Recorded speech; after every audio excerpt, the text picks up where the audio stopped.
Halo guys, kembali lagi dengan saya. Saya akan presentasikan tentang tugas studio perancangan arsitektur 4 yang dimana akan merencanakan dan perancangan pusat kesehatan masyarakat atau bisa disebut puskesmas.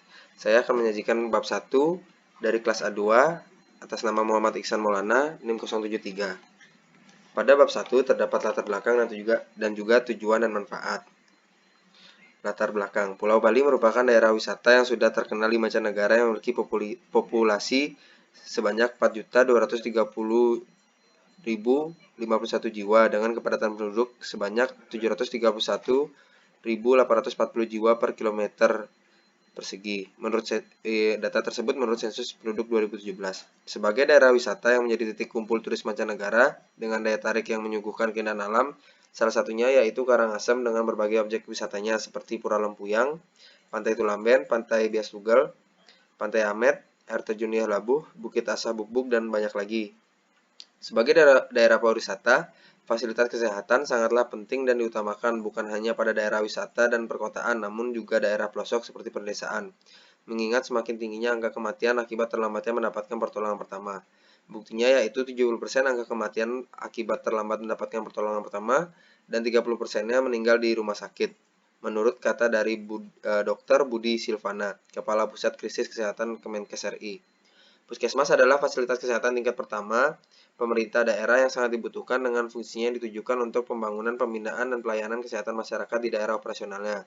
Karena saat adanya kejadian gawat darurat seperti ibu melahirkan, kecelakaan di jalan, terjangkit penyakit tertentu dan masih banyak lainnya, pasien mendapatkan pertolongan pertama yang memadai melalui puskesmas terdekat, yang nantinya dapat dirujuk ke rumah sakit jika kasus tidak dapat ditangani dan memerlukan dokter spesialis, sehingga persentase angka keselamatan lebih besar. Kecamatan Rendang merupakan bagian dari wilayah Kabupaten Karangasem yang berbatasan dengan Kabupaten Bangli, Kelungkung, dan Selat. Memiliki luas sebesar 109,70 km persegi yang terdiri dari 6 desa yaitu Nongan, Menangan, Rendang, Pempatan, Besaki, dan Pesaban. Kecamatan Rendang berada di wilayah pegunungan yang memiliki iklim dingin dan sebagian besar lahannya merupakan lahan pertanian. Jumlah penduduk pada Kecamatan Rendang sebanyak 41.609 km dengan kepadatan 360.000 jiwa per kilometer persegi. Jumlah sarana kesehatan di Kecamatan Rendang hanya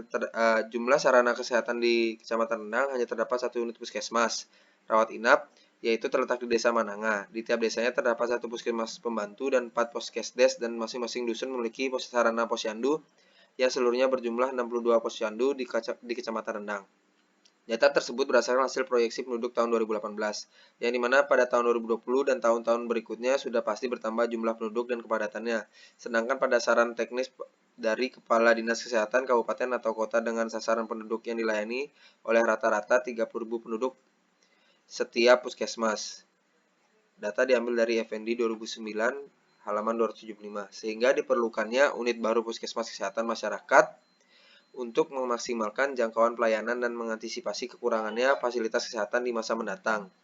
Sebagai daerah perbatasan dan penghubung 3 kabupaten kecamatan Rendang, tergolong pada daerah pedesaan yang berada di pelosok dan sangat jauh dari jangkauan rumah sakit, sehingga puskesmas menjadi garda terdepan atau pelayanan kesehatan primer pada suatu wilayah.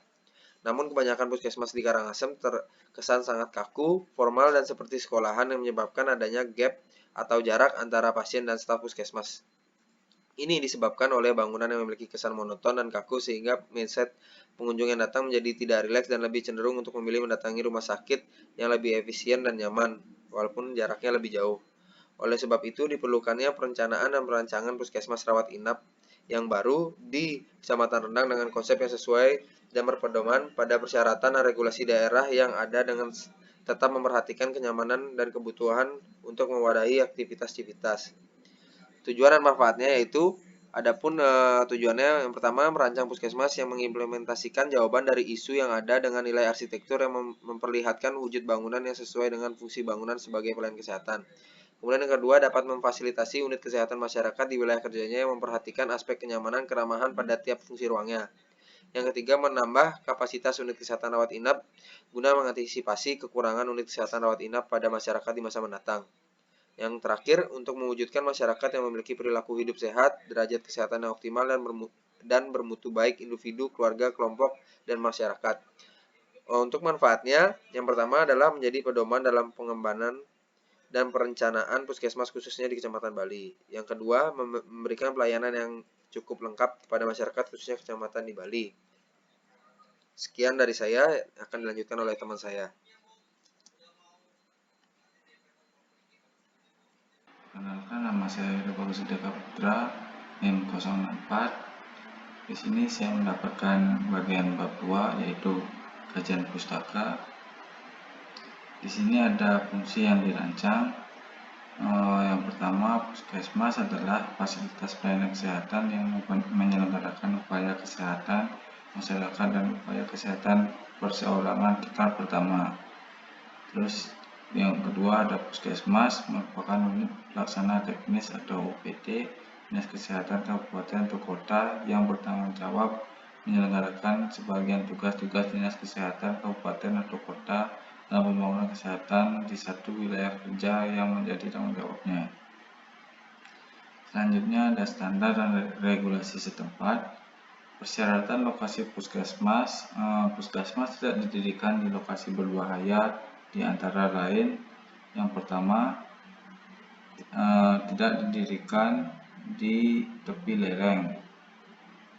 Yang kedua, tidak dekat kaki gunung yang rawan terhadap kena longsor. Yang ketiga, tidak dekat anak sungai atau badan air yang dapat mengikis fondasi. Dan keempat, tidak di daerah rawan banjir. Yang kelima, aksesibilitas untuk jalur transportasi. Untuk lokasi dan lingkungan, puskesmas didirikan di lokasi yang mudah dijangkau oleh masyarakat dan dapat diakses dengan mudah menggunakan transportasi umum.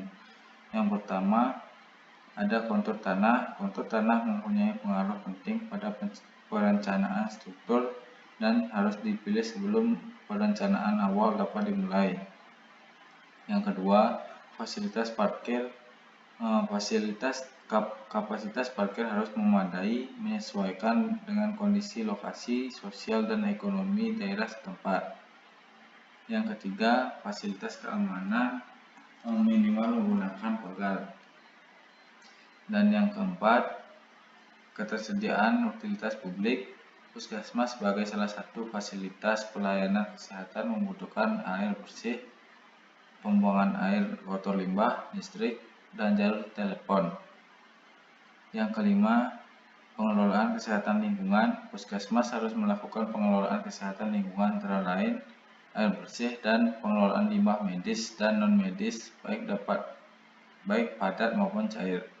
Yang keenam, puskesmas tidak didirikan di area sekitar saluran udara, tegangan tinggi atau SUTT dan saluran udara tegangan ekstra tinggi SUTET. Untuk arsitektur bangunan, tata ruang bangunannya itu yang pertama, rancangan tata ruang atau bangunan agar memperhatikan fungsi sebagai fasilitas pelayanan kesehatan. Yang kedua, bangunan harus diselenggarakan sesuai dengan peruntukan lokasi yang diatur dalam rencana tata ruang wilayah atau RT/RW kabupaten atau kota dan rencana tata bangunan dan lingkungan atau RTBL yang bersangkutan. Yang ketiga, tata ruang puskesmas mengikuti peraturan tata ruang daerah. Untuk desainnya, yang pertama, desain bangunan mengikuti pedoman pembangunan dan pengembangan bangunan puskesmas yang ditetapkan oleh Direktur Jenderal Pelayanan Kesehatan. Yang kedua, tata ruang pelayanan pada bangunan puskesmas harus diatur dengan memperhatikan zona puskesmas sebagai bangunan fasilitas pelayanan kesehatan. Yang ketiga, tata letak ruang diatur dan dikelompokkan dengan memperhatikan zona infeksius dan non-infeksius. Yang keempat, zona berdasarkan privasi. Ada area publik, yaitu area yang mempunyai akses langsung dengan lingkungan luar puskesmas, misalnya ruang pendaftaran. Yang kelima, zona berdasarkan pelayanan. Yang keenam, tata letak ruang diatur dengan memperhatikan kemudahan pencapaian antar ruang yang saling memiliki hubungan fungsi, misalnya ruang rawat inap pasien letaknya mudah terjangkau dari ruang jaga petugas. Yang ketujuh, zona untuk kejadian emergensi. Yang ke-8, pencahayaan dan penghawaan yang nyaman dan aman untuk semua bagian bangunan. Yang ke-9, harus disediakan fasilitas pendingin untuk menyimpan obat-obat khusus dan vaksin dengan suplai listrik yang tidak boleh terputus. Yang ke-10, lebar koridor disarankan 2,40 m dengan tinggi langit-langit minimal 2,80 meter. Koridor sebaiknya lurus. Apabila terdapat perbedaan ketinggian permukaan pijakan, maka dapat menggunakan ram dengan kemiringan tidak melebihi 7 derajat. Untuk selanjutnya, Presiden Puskesmas. Presiden yang pertama yaitu Puskesmas Garuda Bandung. Untuk metode pengumpulan data yaitu secara online dari link resmi Puskesmas tersebut. Untuk presiden kedua, Puskesmas Rendang, metode pengumpulan data melalui survei. Kajian pertama yaitu setting bangunan terhadap lingkungan sekitar. Presiden pertama, Puskesmas ini terletak di Jalan Dadali nomor 81 Garuda, Kecamatan Kediri, Kota Bandung, Jawa Barat. Untuk presiden kedua, Puskesmas ini terletak di Jalan Gunung Agung, Pesakeh, Rendang, Karangsang, Bali. Kajian kedua, setting bangunan terhadap tapak. Presiden pertama, bangunan ini berada di utara jalan dengan arah fasad bangunan menghadap selatan. Untuk presiden kedua, bangunan ini berada di utara jalan dengan arah fasad bangunan menghadap ke timur. Untuk presiden ketiga yaitu untuk kajian ketiga, elemen yang dipertahankan dari tapak. Untuk presiden pertama, area ruang tunggu tepat di depan ruang UGD terdapat pepohonan di mana merupakan elemen yang harus diperhatikan pada tapak bangunan. Untuk presiden kedua, area parkir di depan lobi terdapat vegetasi dan pepohonan di mana merupakan elemen yang harus dipertahankan pada tapak bangunan. Kajian keempat, pencapaian kedalaman bangunan pada tapak. Presiden pertama, bukaan pada puskesmas ini ada dua dan menghadap ke arah selatan, di mana keduanya adalah entrance menuju area puskesmas. Pencapaian kedalaman bangunan yaitu mencapai secara langsung. Untuk presiden kedua, bukaan pada puskesmas ini ada dua dan menghadap ke arah timur, di mana keduanya adalah entrance menuju area puskesmas. Pencapaian kedalaman bangunan yaitu pencapaian secara langsung. Untuk kajian 5, fungsi ruang dan luasan. Presiden pertama yaitu ruang yang ada di Puskesmas Garuda yang berfungsi untuk pelayanan medis yaitu poli UGD, poli lansia, poli umum, poli KIA, ruang VK, apotek, poli PCT atau IMS, poli gigi, laboratorium, ruang konseling, ruang rawat inap. Sedangkan ruang pengunjung yaitu ruang TU, ruang kepala puskesmas, ruang program, ruang logistik, perpustakaan, ruang pertemuan, ruang tunggu lobi, ruang linen, gudang barang, mes paramedis. Untuk presiden kedua, ruang yang ada di Puskesmas Rendang yang berfungsi untuk pelayanan medis yaitu poli UGD, poli lansia, poli umum, poli KIA, ruang VK, apotek, poli PCT atau IMS, poli gigi, laboratorium, ruang konseling, ruang rawat inap. Sedangkan ruang penunjang yaitu ruang TU, ruang kepala puskesmas, ruang program, ruang logistik, perpustakaan, ruang pertemuan, ruang tunggu, lobi, ruang linen, gudang barang, mes paramedis.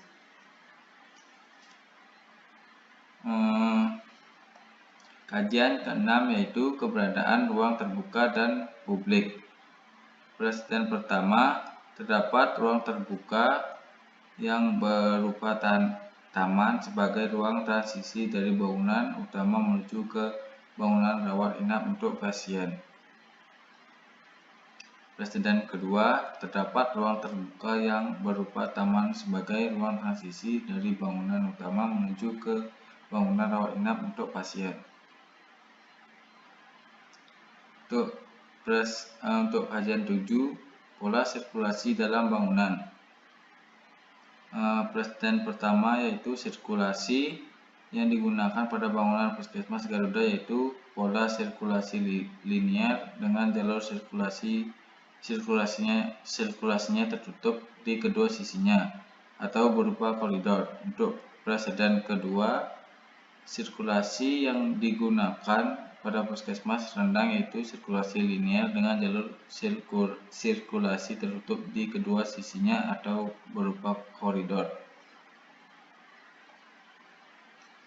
Untuk kajian ke-8, presiden ruang dikonfigurasikan membentuk pola linear dengan adanya koridor sebagai penghubung antar ruang. Untuk presiden kedua, ruang dikonfigurasikan membentuk pola linear dengan adanya koridor sebagai penghubung antar ruang. Kajian 9 yaitu ada gaya fasad bangunan.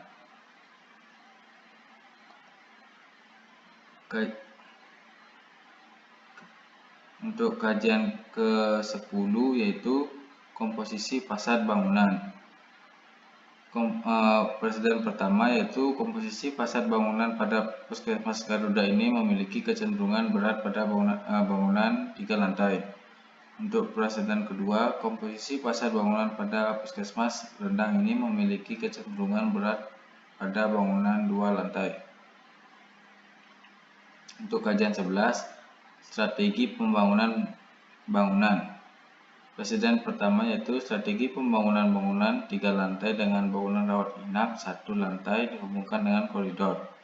Untuk presiden kedua, strategi penggabungan bangunan 2 lantai dengan bangunan rawat inap 1 lantai dihubungkan dengan koridor. Kajian 12, desain jalur sirkulasi vertikal. Presiden pertama, terdapat 2 jenis jalur sirkulasi vertikal pada puskesmas yaitu tangga dan ram. Tangga digunakan untuk menghubungkan ke lantai 2 dan 3, sedangkan ram hanya digunakan pada lantai 1 saja. Untuk presiden kedua, terdapat 2 jenis jalur sirkulasi vertikal pada puskesmas yaitu tangga dan ram. Tangga digunakan untuk menghubungkan ke lantai 2, sedangkan ram hanya digunakan pada lantai 1 saja. Dan ini contoh denahnya. Baik, perkenalkan saya dari kelas A2. Nama saya IGD Pandey Putra Wibawa, NPM 186211070. Di sini saya akan menunjukkan presentasi dari teman saya, yaitu saya akan mempresentasikan bab 3 mengenai konsep dasar dan tema. Nah, untuk isunya, kami mengambil yaitu Puskesmas adalah fasilitas pelayanan kesehatan yang menyelenggarakan upaya kesehatan masyarakat dan upaya kesehatan perseorangan tingkat pertama, dengan lebih mengutamakan upaya promotif dan preventif untuk mencapai derajat kesehatan masyarakat yang setinggi-tingginya. Puskesmas sangatlah penting di pedesaan karena jarak rumah sakit yang cukup jauh, namun bangunan dan fasilitas puskesmas yang kurang memadai menyebabkan masyarakat lebih memilih untuk berobat ke rumah sakit. Selain itu, fasilitas yang kurang ramah akan usia, yaitu untuk lansia dan anak-anak, serta penyandang difabel. Bangunan puskesmas pada umumnya terkesan kaku, formal, dan tua, menyebabkan suasana yang tegang dan kurang nyaman kepada aktivitasnya. Nah, tujuannya yaitu merencanakan dan perancangan puskesmas di daerah pedesaan yang memiliki fasilitas memadai, ramah akan usia, dan menyandang difabel serta bangunan yang dapat beradaptasi pada iklim tropis. Nah, di sini ada fungsi spesifiknya, yaitu ada kegiatan pokok. Kegiatan pokok itu dibagi menjadi 8, yaitu 1. Program edukasi kesehatan, 2. Program kesehatan umum, 3. Program kesehatan ibu, anak, dan keluarga berencana, 4. Program imunisasi, 5. Program kesehatan gigi dan mulut, 6. Program Yankes-Tradikom, 7. Program farmasi, 8. Program rawat inap. Selain itu ada juga kegiatan penunjang. penunjang ini dibagi menjadi dua, yaitu 1. Pelayanan laboratorium, 2. Pelayanan VCT dan konseling remaja. Selain itu, terdapat juga fungsi utamanya, yaitu ada 1.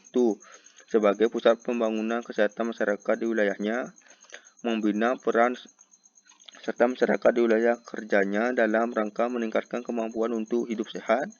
Dan yang ketiga ada pelayanan kesehatan secara menyeluruh dan terpadu kepada masyarakat di wilayah kerjanya. Nah, untuk lokasi exitingnya yaitu berada di wilayah Rendang, Karangasem yang mencakup dari 6 desa dan 62 banjar. Waktu pertimbangan perencanaan dan perancangan puskesmas di Desa Rendang, Kabupaten Karangasem, Bali ini dapat digunakan dengan baik hingga 5 tahun ke depan, sehingga perencanaan nantinya akan mempertimbangkan baik dari segi arsitektur, struktur, utilitas, serta landscape yang akan dapat berkembang selama 5 tahun ke depan. Tipologi bangunan yang berada pada wilayah Rendang ini yaitu bangunan yang bertahan dan beradaptasi dengan iklim tropis dengan 2 musim, yaitu musim hujan dan kemarau.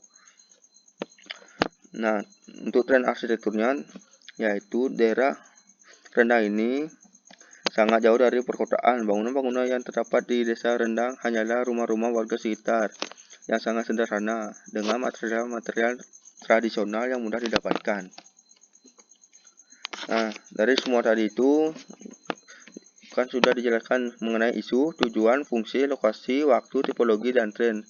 Dari keseluruhan itu, konsep yang kami ambil yaitu friendly place for all girl, di mana konsep ini tidak hanya memberikan penyembuhan namun juga menciptakan suasana dan tempat yang nyaman dan aman bagi seluruh sivitas dan pasien di segala usia.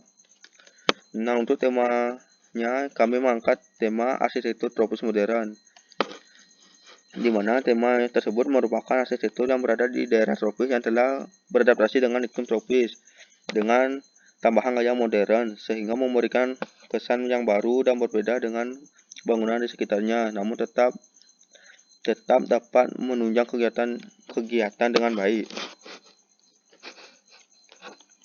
Nah, di sini ada implementasi konsep dasar. Yang pertama ada manusia. Manusia merupakan makhluk sosial. Setiap manusia pasti pernah sakit. Maka pertolongan pertama yaitu ke puskesmas, di mana puskesmas merupakan tempat berobat pertama sebelum dirujuk untuk ke rumah sakit. Yang kedua itu ada ruang.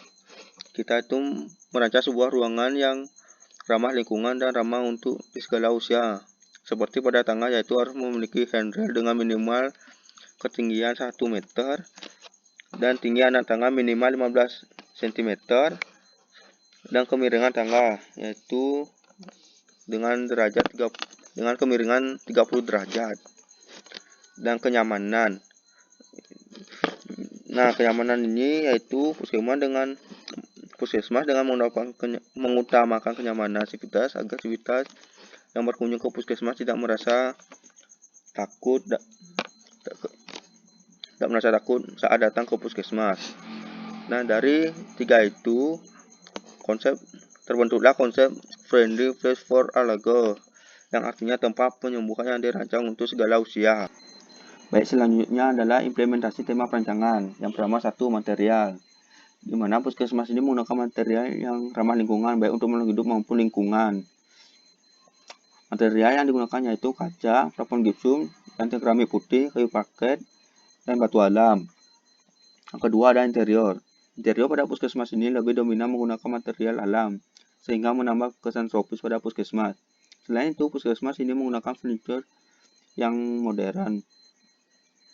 Yang ketiga ada eksterior, di mana menggunakan bentuk bangunan yang simpel dan lebih dominan memberi bukaan pada bangunan sehingga lebih mengoptimalkan penghawaan maupun pencahayaan alami.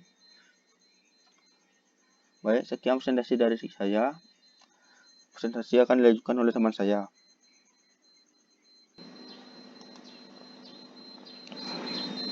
Baik, saya akan melanjutkan presentasi dari teman saya.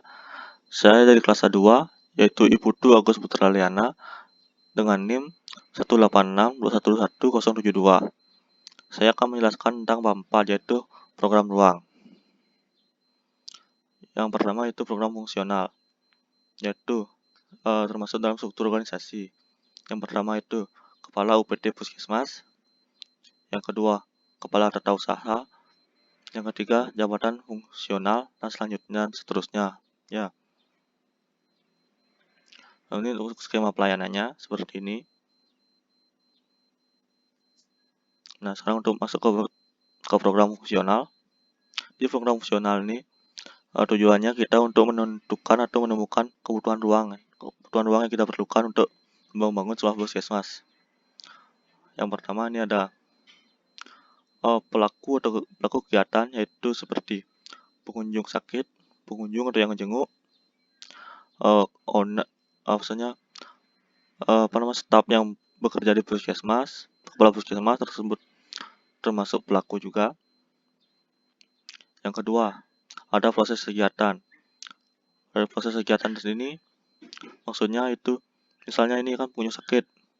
Yang pertama kali dia lakukan setelah sampai di puskesmas itu apa? Yaitu kan pertama kan pengunjung sakit itu masuk sampai di puskesmas, dia kan memakai kendaraan. Setelah itu menuju ke loket pendaftaran. Setelah itu mendaftarkan diri, itu maksudnya. Yang ketiga ini ada kebutuhan ruang. Kebutuhan ruang ini maksudnya pengunjung sakit ini membawa kendaraan. Kendaraannya itu kan harus diparkir. Artinya kebutuhan ruang yang diperlukan itu adalah parkir. Misalnya yang nomor 2 juga ada itu menuju setelah dari parkiran menuju ke loket pendaftaran. Artinya kita perlu loket pendaftaran untuk mendaftarkan diri. Itu maksudnya kebutuhan ruang yang diperlukan. Untuk jenis ruang ini masuk sifat atau sifat ruangan. Misalnya parkir, maksud sifatnya itu kan publik, bebas, semua orang yang masuk.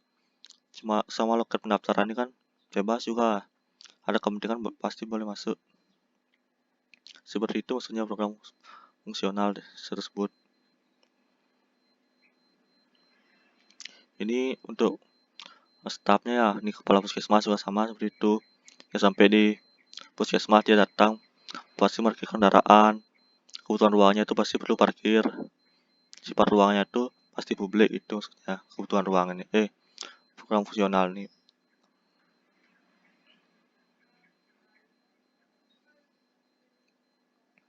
Nah, untuk program transformasi sini maksudnya tuh menjelaskan atau menunjukkan furnitur yang ada dalam desain puskesmas yang kami desain. Yang pertama itu ada meja administrasi. Ini terletak di ruang administrasi yang terdepan, maksudnya atau pendaftaran tersebut. Ini ada meja medis, ada ada bed pasien terletak di UGD ruang rawat. Ada kursi tunggu, yaitu kursi untuk menunggu antrian yang kita dipanggil atau gimana tuh. Ini meja kerja ini terletak di UGD di ruang ketua puskesmas itu. Rak obat atau lemari obat ada juga. Ini kloset untuk di kamar mandi. Lemari kecil ini untuk di ruang rawat inap. Wastafel ya untuk kamar mandi. Untuk program informasi selanjutnya itu masuk ke sifat-sifat ruang ya. Misalnya warna hijau ini artinya sifat ruangnya itu umum. Kalau warna oranye ini sifat ruangnya itu semi privat. Kalau merah artinya sifat ruangnya itu privat. Nah, kalau di sini ini maksudnya misalnya kan nih loket, sifat ruangnya itu semi privat. Untuk pencahayaannya tuh dia memakai pencahayaan alami. Kalau alami itu artinya dari sinar matahari bisa. Kalau pencahayaan buatan tuh pasti dari lampu. Kalau pengawaan juga sama seperti itu, kan ada pengawaan alami dan pengawaan buatan. Pengawaan alami itu misalnya dari angin. Kalau pengawaan buatan itu saja dari kipas atau AC itu.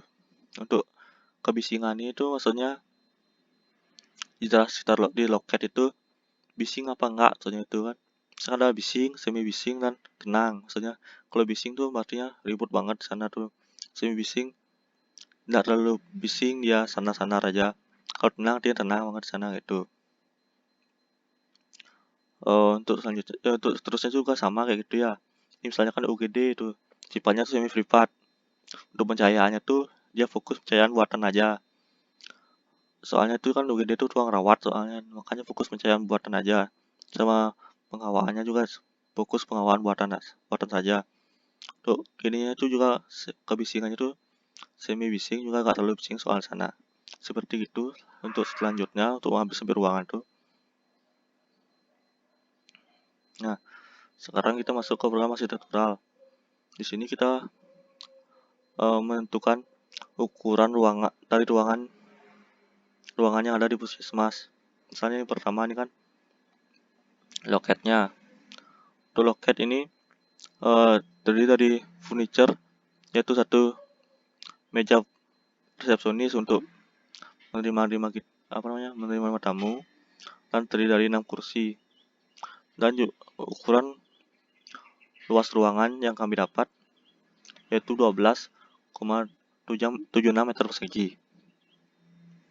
Nah, ini UGD.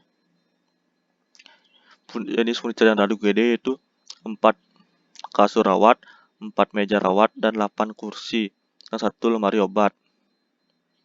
Dan total luas ruangan yang kami dapat untuk UGD yaitu 62,64 meter persegi. Untuk di poli umum, jenis furniture-nya 1 kasur rawat, 2 meja rawat, 2 kursi, 1 lemari obat.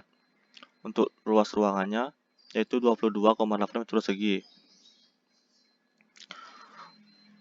Kalau untuk polikia, jenis furniture-nya 1 kasur rawat, 2 meja, 2 kursi, 1 lemari obat. Untuk luas ruangannya yang kami dapat 24,75 meter persegi.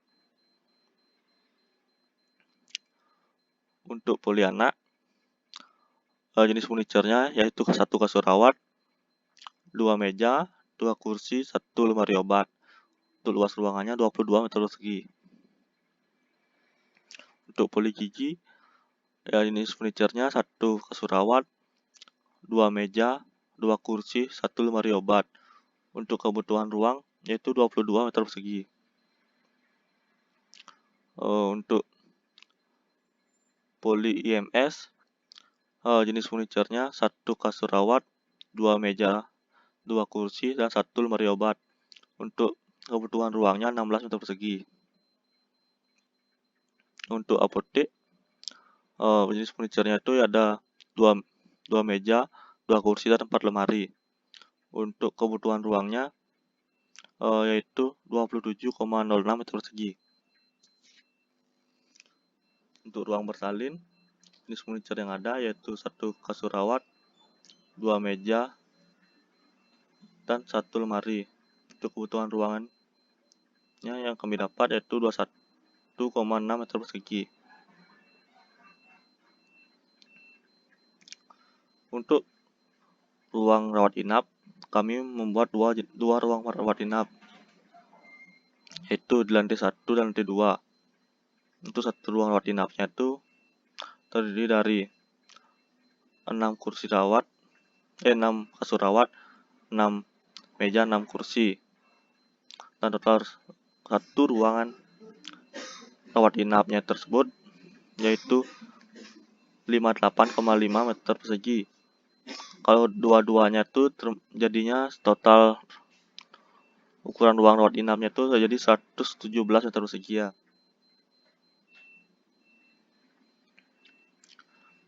Untuk gudang obat ini terdiri dari 4 lemari aja, dan total kebutuhan ruangannya tuh yaitu 16 meter persegi.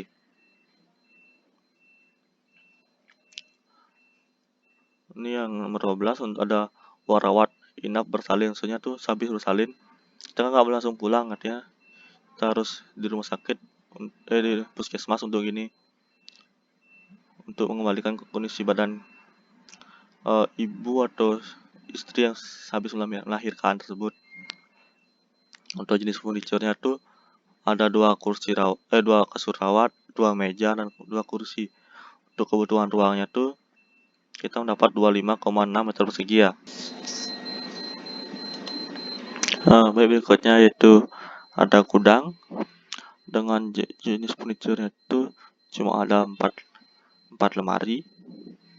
Untuk kebutuhan ruangnya tuh jadinya totalnya 12,8 meter persegi.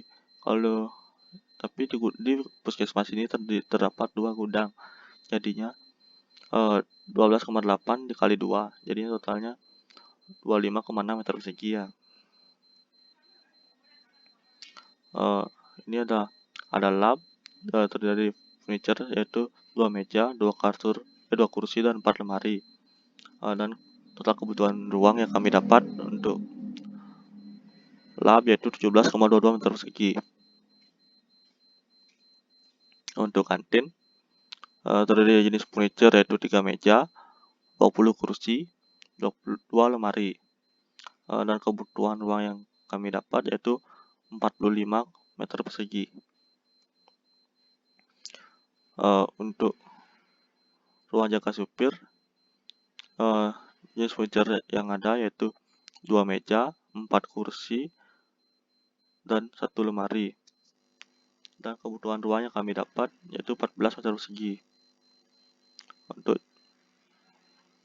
Untuk ruang kepala, jenis furniture-nya 4 meja, 4 kursi, dan 2 lemari. Untuk kebutuhan ruang yang kami dapat yaitu 18 meter persegi. Untuk ruang mutu, jenis furniture-nya 4 meja, 4 kursi, dan 2 lemari. Untuk kebutuhan ruang yang kami dapat yaitu 18 meter persegi. Untuk ruang promcast yaitu dari jenis furniture 4 meja, 4 kursi, dan 2 lemari. Dan kebutuhan ruang yang kami dapat yaitu 18,45 meter persegi. Untuk ruang konseling dari furniture-nya yaitu 4 meja, 4 kursi, dan 2 lemari. Untuk kebutuhan ruang yang kami dapat yaitu 18,45 meter persegi. Untuk ruang arsip terdiri dari jenis furniture yaitu 4 meja, 4 kursi, dan 4 lemari. Untuk kebutuhan ruang yang kami dapat yaitu 18,45 meter persegi. Untuk tata usaha, jenis furniture-nya yaitu 4 meja, 4 kursi, dan 2 lemari. Untuk kebutuhan ruang yang kami dapat 18,45 meter persegi. Untuk ruang UKM, jenis furniture-nya yaitu 4 meja, 4 kursi, dan 2 lemari. Total kebutuhan ruangnya yaitu 18,45 meter persegi. Untuk aula, ini total kebutuhan ruangnya 58,32 meter persegi karena terdiri dari 4 meja dan 34 kursi. Untuk ruang mes terdiri dari 4 kursi, 4 meja, 4 kasur, dan 2 lemari. 2 lemari. Untuk kebutuhan ruangnya yang kami dapat yaitu 58,58 meter persegi. Untuk ruang dokter, jenis furniturnya 4 meja, 4 kursi, dan 2 lemari. Untuk kebutuhan ruang yang kami dapat yaitu 21 meter persegi. Untuk ruang staf, jenis furniturnya 4 meja, 4 kursi, dan 2 lemari. Untuk total kebutuhan ruang di ruang staf yaitu 21 meter persegi. Sekarang itu ada 15 kamar mandi atau WC. Ya kita sebutnya WC ya. Ini furniture-nya itu kloset dan wastafel. Wastafel itu di depan tepatnya. Untuk satu WC itu berukuran kebutuhan ruangnya yaitu 1,44 meter persegi. Karena ini banyaknya itu ada 15 WC, jadinya 1,44 dikali 15, jadinya total seluruh WC itu luasnya itu yaitu 21,6 meter persegi. Sekarang ada dapur. Untuk dapur di puskesmas ini kami buat ada dua dapur. Terus itu dapurnya itu dengan memiliki luas 15,18 meter persegi. Kalau dua-duanya itu total dapur itu 30,36 meter persegi total luas kedua dapur. Nah, untuk ini parkir ambulannya, di parkir ambulan ini ada 2 mobil ambulan, dan jadi total kebutuhan ruang untuk mobil ambulan ini yaitu 41,76 meter persegi. Nah, ini untuk parkir pengunjung. Untuk parkir pasien, untuk parkir ini dapat menampung 10 mobil dan 10 motor ya. Sebenarnya nggak 10 motor lebih, sudah bisa. Untuk total kebutuhan ruangnya yaitu 158 meter persegi. Nah, ini untuk ruang tunggu, itu total kebutuhan ruangnya itu adalah 34 meter persegi. Nah, untuk luas total bangunan dari puskesmas kami yaitu 899,14 meter persegi. Untuk luas lantai satunya saja yang kami dapat yaitu sebesar 502 meter persegi. Dan jadi kalau untuk menentukan RTH yaitu 502 meter persegi dibagi 40% dan hasilnya yaitu 1255 dikali 60%, jadinya RTH-nya itu 753 meter persegi. Jadi total luas lahan yang dibutuhkan untuk membangun puskesmas ini yaitu 502 meter persegi ditambah 753 meter persegi. Jadinya tuh 1255 meter persegi yang kami bulatkan menjadi 13 are. Nah, untuk ini program kedekatan ruangannya seperti ini ya. Untuk lambang bintang itu artinya bersebelahan, untuk bulat artinya berdekatan, dan untuk strip artinya berjauhan. Di segitiga ini salah satu dengan dua kan ada titik temu itu di tengah-tengah, itu artinya misalnya dia bulat antara ruang 1 dan ruang 2 artinya berdekatan dia, seperti itu ya cara ininya. Misalnya kan itu nomor 1 dengan nomor nomor 10 itu kan strip ya tuh pertemuannya, artinya itu berjauhan, artinya ruangan 1 dan ruangan 10. Seperti itu maksudnya dari program kedekatan ruangan ini ya. Nah, ini program bubble juga kegunaannya juga hampir sama kayak tadi ya. Program kedekatan ruangan itu ini diagram bubble. Untuk lantai satunya seperti ini. Untuk warna-warna ini ada maksud dari tersendiri di warna-warna yang kami pilih ini. Kalau merah itu artinya fungsinya itu fungsi utama, kalau warna biru artinya fungsi penunjang, karena warna kuning artinya fungsi servis. Dan untuk garis penghubung itu juga ada artinya. Segalisnya itu lurus artinya bangunan tersebut bersebelahan, ruangan tersebut bersebelahan. Jika garisnya putus-putus artinya berdekatan. Jika garisnya titik putus artinya berjauhan ya. Itu lantai satu seperti ini, dan ini untuk lantai 2-nya. Baik, di sini saya dari kelas A2, nama saya Anak Agung Gede Yogi Saputra, NIM 089. Sini saya akan melanjutkan presentasi dari kelompok kami, yaitu bab 5. Yang pertama itu adalah program tapak. Pada program tapak terdapat kebutuhan luasan tapak, kriteria pemilihan tapak, dan analisa tapak. Program tapak dibuat untuk menganalisa hingga nantinya memperoleh site yang ideal sehingga dapat mendukung proses perancangan dan perencanaan fasilitas di dalamnya. Yang pertama itu ada kebutuhan luasan tapak diperoleh dari pertimbangan luasan lantai, luasan parkir, KDB, dan KLB. Kemudian ada pembobotan tapak. Pembobotan ditentukan berdasarkan kriteria yang telah ditentukan. Adapun kriteria yang telah ditentukan yaitu yang pertama itu poin pertama sangat tidak sesuai, kemudian poin yang kedua tidak sesuai, poin yang ketiga sesuai, poin keempat sangat sesuai, dan poin kelima amat sangat sesuai. Kemudian yang C, pemilihan tapak. Pemilihan tapak bertujuan untuk perencanaan bangunan puskesmas di Kecamatan Rendang dengan pendekatan yang pertama peraturan pemerintah, kemudian karakteristik puskesmas, yang ketiga sasaran pengguna, yang keempat kebutuhan terhadap fasilitas, yang kelima infrastruktur atau utilitas sekitar. Kemudian yang keempat kriteria. Yang pertama potensi dan luas lahan untuk membangun puskesmas.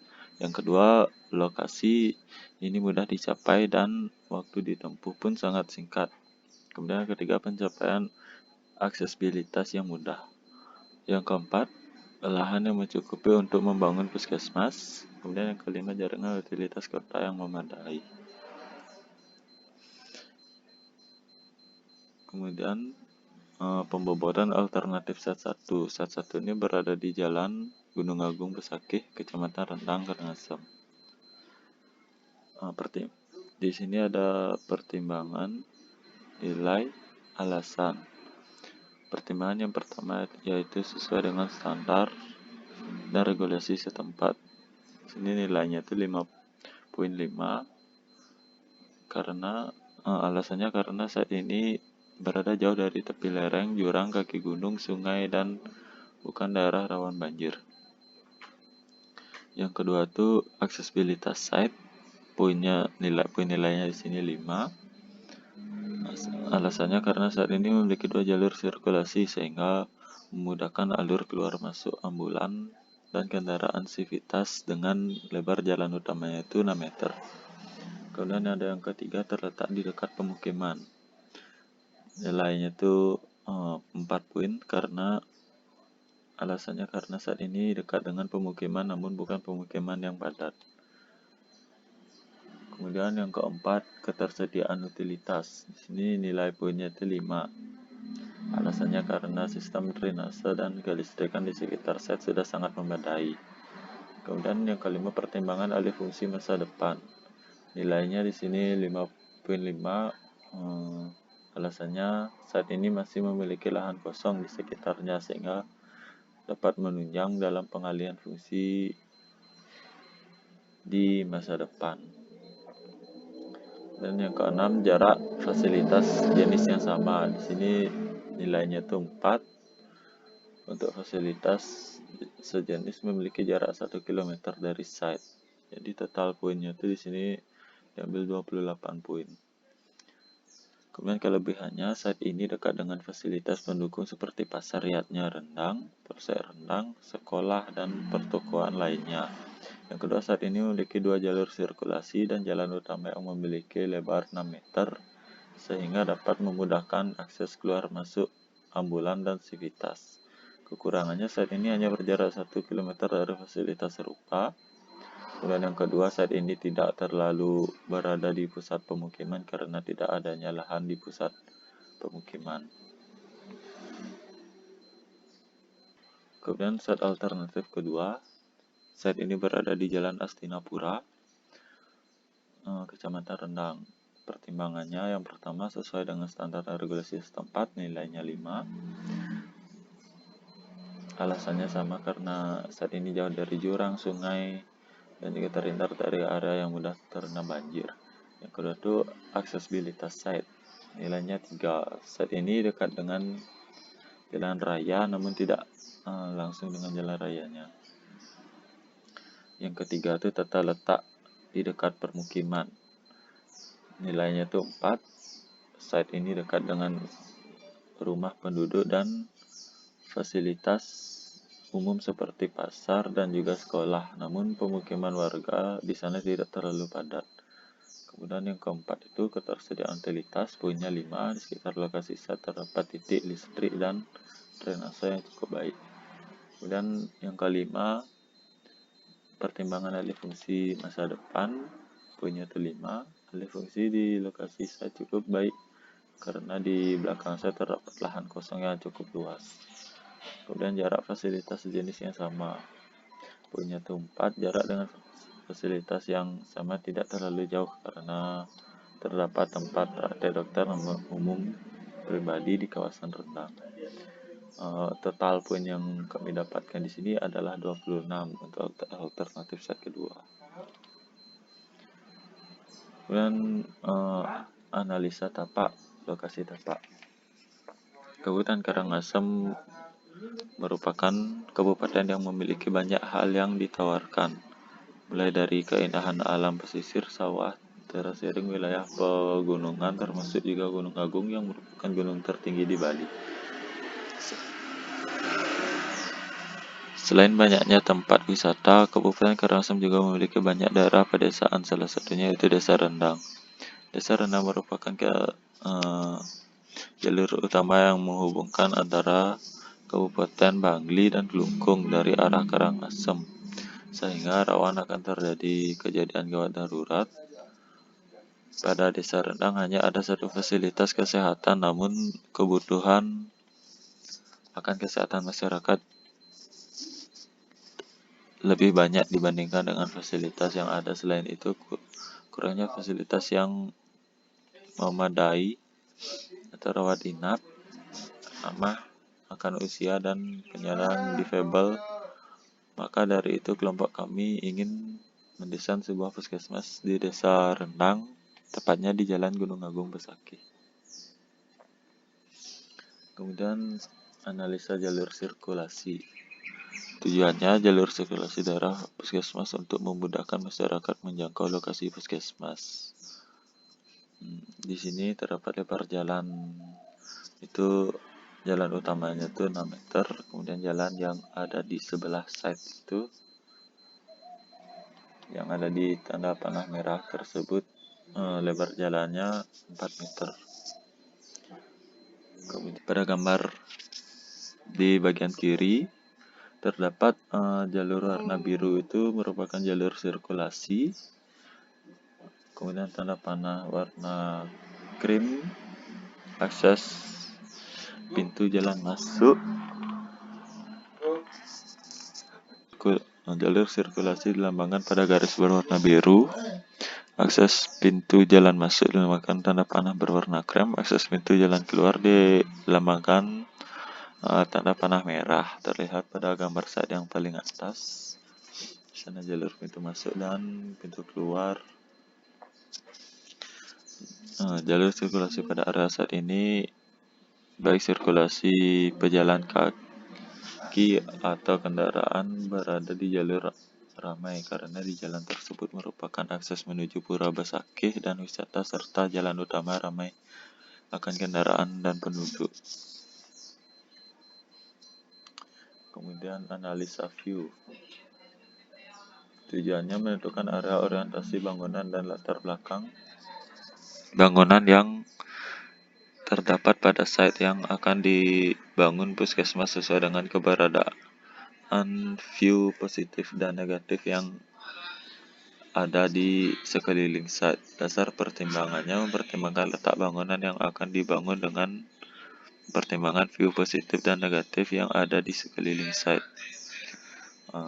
Berikut ini pada gambar di pojok kiri bawah, 4 gambar tersebut merupakan gambaran-gambaran view di bagian barat, utara, timur, dan selatan site.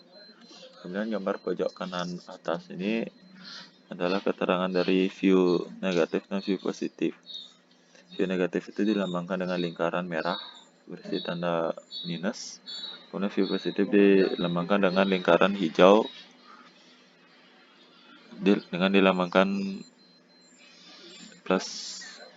View negatif pada saat ini terletak pada bagian utara, timur, dan selatan saat yaitu yang berupa rumah warga. View positif pada bagian barat site yang berupa lahan kosong. Kemudian analisa kebisingan. Tujuannya analisa kebisingan bertujuan untuk mengetahui dan mengelompokkan tingkatan kebisingan yang ada di sekitar site dan mengurangi kebisingan di area sekitar. Dasar pertimbangannya yaitu lokasi site, pemukiman sekitar, lokasi jalan menuju site, kondisi kebisingan, pemicu kebisingan.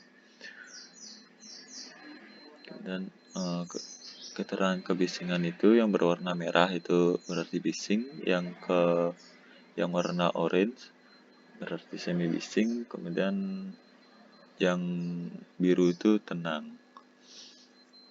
Bisa dilihat pada gambar bagian pojok kanan atas dan pojok kiri bawah. Kemudian iklim, penghawaan, dan pencahayaan site. Iklim Indonesia merupakan negara yang memiliki 3 jenis iklim, meliputi iklim musim, iklim tropis, dan iklim laut. Namun yang paling dominan ialah iklim tropis. Pencahayaan site. Pencahayaan pada site ini meliputi segala arah karena di sekeliling site tidak terdapat bangunan tinggi, sehingga pencahayaan matahari yang masuk merata, namun akan lebih panas saat sore hari dari arah barat, sehingga mengurangi penggunaan material kaca di sisi barat. Kemudian penghawaan site. Sirkulasi penghawaan pada site ini bergerak dari arah utara karena angin cenderung datang dari gunung ke dataran yang lebih rendah, sehingga penghawaan pada site ini optimal dan sejuk jika memperbanyak bukaan pada arah utara. Kemudian analisa orientasi bangunan. Tujuan dari orientasi bangunan ini untuk menentukan perletakan dan depan bangunan yang dapat dilihat luar dan menentukan sirkulasi masuk yang maksimal sehingga mempermudah kendaraan keluar masuk. Kemudian dasar pertimbangannya, untuk dasar pertimbangan yaitu menentukan arah orientasi bangunan didasarkan arah mata angin, arah terbit dan terbenamnya matahari, dan letak jalan utama untuk masuk ke dalam bangunan yang akan dirancang. Keterangan untuk memaksimalkan cahaya pada pagi hari dan memanfaatkan pencahayaan alami. Orientasi pada bangunan ini menghadap ke arah timur dan bersebelahan dengan jalan utama. Baik, sekian dari presentasi kelompok kami. Bila ada salah kata, kami mohon maaf dan terima kasih.